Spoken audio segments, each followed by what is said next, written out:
2 years ago, my husband and I arrived in Pulau Penang from Australia, and this little island has worked its magic on us. It's modern and industrial, yet oozing with old world soul. And don't get me started on the amazing food.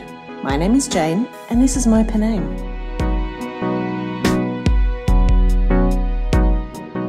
One of my favourite pastimes in Penang is exploring the streets of Georgetown. The beautifully preserved architecture and fascinating cultural heritage make a walk through Georgetown like a trip down memory lane.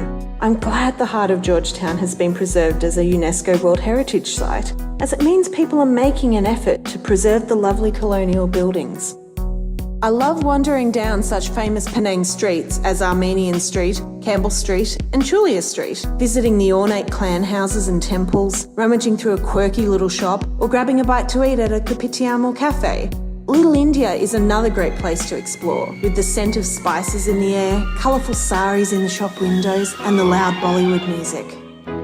But Penang's Street of Harmony is one of my favourites. It truly reflects the diversity of Penang's population. You have the splendid Kapitan Kiling Mosque at one end, the solemn deity sitting majestically atop the Queen Street Indian Temple to your right, and the heady scent of burning joss sticks at the Goddess of Mercy Towers Temple on your left.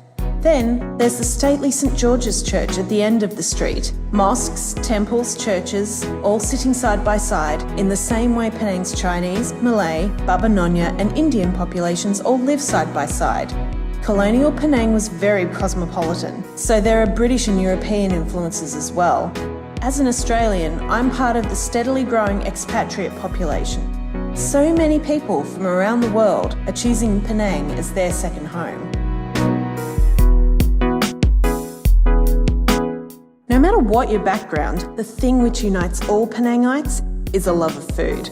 In Penang, you don't eat to live, you live to eat. It seems as though every street you turn down has a hawker stall cooking up their version of a Penang classic. Char kway teow fresh from the wok, a tongue-tingling asam laksa, a rich, meaty Hokkien mee. Perhaps you'd prefer a spicy nasi kandar, or the breakfast classic of crisp, fluffy roti canai washed down with a piping hot teh tarik.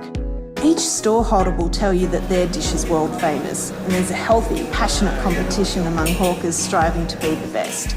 And for 3 to 4 ringgit a plate, you can afford to try out as many dishes as you like to find your favourite.